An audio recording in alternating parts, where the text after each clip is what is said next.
వైఎస్ఆర్ కాంగ్రెస్ పార్టీలో కీలక పరిణామాలు జరుగుతున్నాయి. మొన్నటి ఎన్నికల్లో ఓడిపోయిన తర్వాత మళ్ళీ గ్రౌండ్ స్థాయిలో బలోపేతమయ్యేందుకు వైసీపీ ప్రయత్నాలు చేస్తోంది. దీనికి తగ్గట్టుగానే వైసీపీ పార్టీని గ్రౌండ్ స్థాయిలో బలంగా తయారు చేసేందుకు జగన్మోహన్ రెడ్డి కీలక నిర్ణయం తీసుకున్నారు. వైసీపీలో యంగ్ లీడర్లకు అవకాశం ఇచ్చే దిశగా అడుగులు వేస్తున్నారు జగన్. తాజాగా బైరెడ్డి సిద్ధార్థ రెడ్డికి ప్రమోషన్ కూడా ఇచ్చారు. యూత్ అలాగే మాస్ ఫాలోయింగ్ ఉన్న బైరెడ్డి సిద్ధార్థ రెడ్డికి వైసీపీ ఆంధ్రప్రదేశ్ రాష్ట్ర యువజన విభాగం వర్కింగ్ ప్రెసిడెంట్గా అవకాశం ఇచ్చారు వైఎస్ జగన్మోహన్ రెడ్డి. అలాగే ఏపీ రాష్ట్ర ప్రచార విభాగం అధ్యక్షుడిగా కాకుమాను రాజశేఖర్కి అవకాశం ఇచ్చారు. ఇక పార్టీ క్రమశిక్షణా కమిటీ చైర్మన్గా సెట్టిపల్లి రఘురామరెడ్డిని నియమించారు. క్రమశిక్షణా కమిటీ సభ్యులుగా రెడ్డి శాంతి, విశ్వేశ్వరరెడ్డి, కైలా అనిల్ అలాగే తానేటి వనితకు అవకాశం ఇచ్చారు వైసీపీ అధినేత జగన్మోహన్ రెడ్డి. ఇక వైసీపీ నుంచి అధికారిక ప్రకటన కూడా ఇప్పటికే విడుదలైన దీనిపై అతి త్వరలో వైఎస్ జగన్మోహన్ రెడ్డి జనాల్లోకి వెళ్ళబోతున్నారనే వార్తలు వస్తున్నాయి.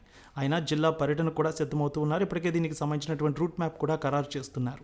ఇప్పుడే గ్రౌండ్ స్థాయిలో వైసీపీ నేతలకు పదవులు ఇవ్వాలని తాజాగా జగన్మోహన్ రెడ్డి నిర్ణయం తీసుకున్నారు. దీనికి తగ్గట్టు ఇప్పటికే ప్రకటన కూడా వచ్చేసింది. బైరెడ్డి సిద్ధార్థులేంటి యంగ్ లీడర్లకు జగన్మోహన్ రెడ్డి పదవి కట్టబెట్టినట్టు తెలుస్తోంది. జగన్మోహన్ రెడ్డి తీసుకున్న నిర్ణయాలు పార్టీకి ఎంత మేరకు వర్కౌట్ అవుతాయో చూడాలి. వైఎస్ఆర్సీపీ రాష్ట్ర యువజన విభాగ వర్కింగ్ ప్రెసిడెంట్గా బైరెడ్డి సిద్ధార్థ రెడ్డి నియమించడంతో సోషల్ మీడియాలో ఆయనకు అందరూ కూడా అభినందనలు తెలియజేస్తున్నారు. మొన్నటి సార్వత్రిక ఎన్నికల్లో 150 సీట్ల నుంచి 11 సీట్లకు పడిపోయింది వైసీపీ. ప్రతిపక్ష హోదా కూడా దక్కలేదు. ఇక ఆ పార్టీని మళ్ళీ గాడిలో పెట్టి జనాల్లోకి వెళ్లేందుకు జగన్ సిద్ధమవుతున్నారు. జిల్లాల పర్యటనలకు ఇప్పటికే దానికి సంబంధించిన రూట్ మ్యాప్ను కూడా సిద్ధం చేస్తున్నారు రాష్ట్ర వ్యాప్తంగా. కొందరు ఎన్నికలకు ముందు పార్టీని వీడారు. ఎన్నికల ఫలితాల తర్వాత కొంతమంది పార్టీని వీడి బయటకు వెళ్ళిపోయారు. అయితే తన వెంట ఉన్న వారితోనే ముందుకు వెళ్తానని, ఎవరు వెళ్ళినా పెద్దగా పట్టించుకోనంటూ జగన్ కూడా తెలియజేస్తున్నారు. పార్టీలో నెంబర్ 2గా ఉన్న విజయసాయిరెడ్డి కూడా పార్టీ నుంచి బయటకు వెళ్ళిపోయిన విషయం తెలిసిందే. మొత్తానికి ఒక కొత్త పదవిని అయితే క్రియేట్ చేసి బైరెడ్డి సిద్ధార్థ రెడ్డికి దీని బాధ్యతలు అయితే అప్పగించారు.